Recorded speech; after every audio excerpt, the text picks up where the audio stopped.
Assalamualaikum warahmatullahi wabarakatuh. Jumpa kembali dengan Guru Bangsa Channel yang ikut serta dalam upaya mencerdaskan kehidupan bangsa. Bagi Anda yang belum subscribe, silakan subscribe, klik like and share agar manfaat dari konten ini dapat tersebar lebih luas. Klik tanda lonceng agar Anda mendapatkan notifikasi setiap kami mengupload video baru.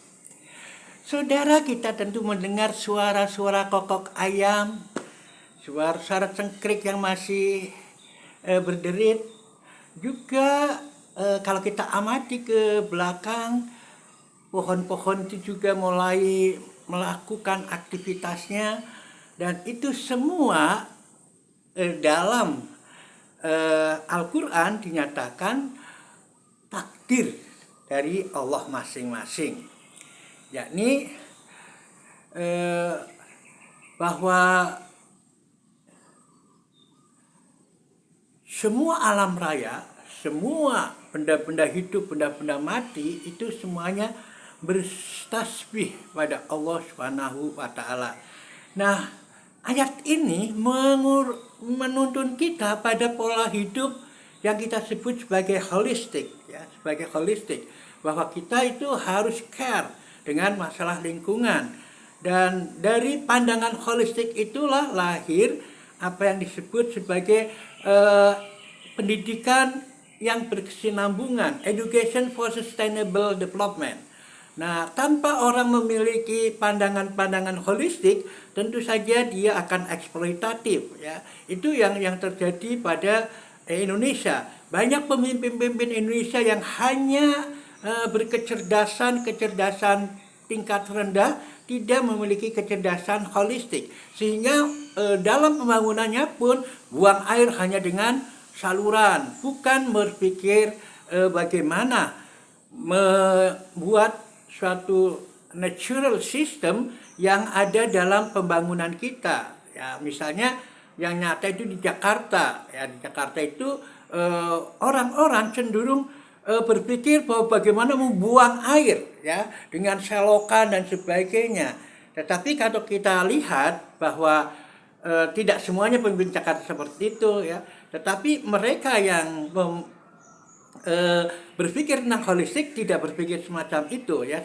Yang paling real dan paling nyata berpikir holistik itu adalah Anies Baswedan, ya, Anies Baswedan, dan itu dimusuhi banyak orang, ya, karena Anies berpikir bahwa untuk suatu siklus hidrologi itu harus justru ada penyerapan, sehingga ketika kemarau, air yang ada di dalam itu bisa dijadikan reservoir sehingga tidak kekeringan. Itu adalah berpikir holistik. Sedangkan yang lain, mungkin Ahok, mungkin lain-lainnya, termasuk Jokowi, hanya berpikir bagaimana membuang air. Nah, itu yang ada perbedaan antara berpikir tukang itu bagaimana menguras air kalau ada air, dan berpikir holistik tentu saja jauh lebih daripada itu.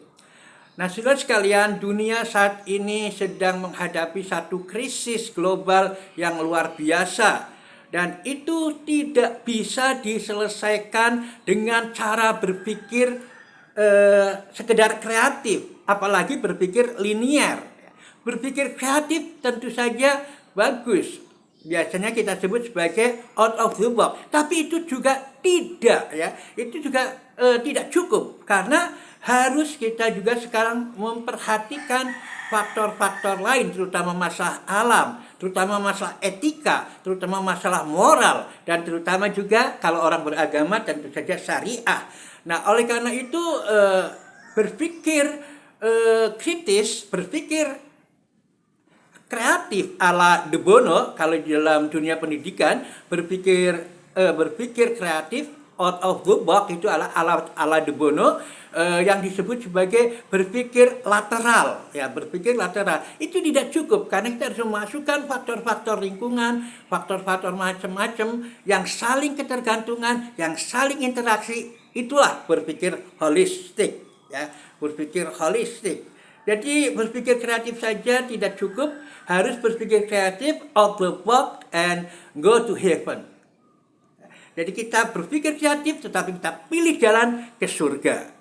Nah, caranya dengan jalan memahami karakteristik alam raya ini. Dan dunia yang saat ini semakin kompleks permasalahannya tidak bisa diselesaikan dengan cara berpikir kreatif belaka, tetapi apalagi berpikir lateral, kalau begini maka begini. Itu tidak sekedar begitu. Nah, bagaimana kita bisa berpikir holistik? Tentu saja dengan pandangan-pandangan holistik, dengan pemahaman holistik yang kita miliki. Dan itu tidak sembarang orang bisa. Dalam tantangan semacam itulah, maka diperlukan pemimpin yang punya pemikiran holistik. Nah, masalah keholistikan ini sangat terkait sebetulnya dengan budaya Jawa, terutama yang saya paham adalah budaya Jawa. Itu ada berpikirnya holistik. Kita ketika kecil selalu diajarkan oleh orang tua kita untuk minta izin kalau kita akan misalnya buang air karena sudah kebelet bahasa Jawanya itu. Kita disuruh minta izin, ya. Biasanya kita memposisikan diri sebagai cucu, ya. Nuwun sewu, kula badhe bubucal, atau mohon maaf saya sedang akan mau ini. Ini bukan satu pemandangan yang konyol, bukan. Karena memang Al-Quran juga menjelaskan bahwa semua benda mati dan benda hidup itu semuanya bertasbih. Tetapi kita tidak tahu, ya, cara tasbih mereka. Kita tidak tahu doa mereka, bahkan doa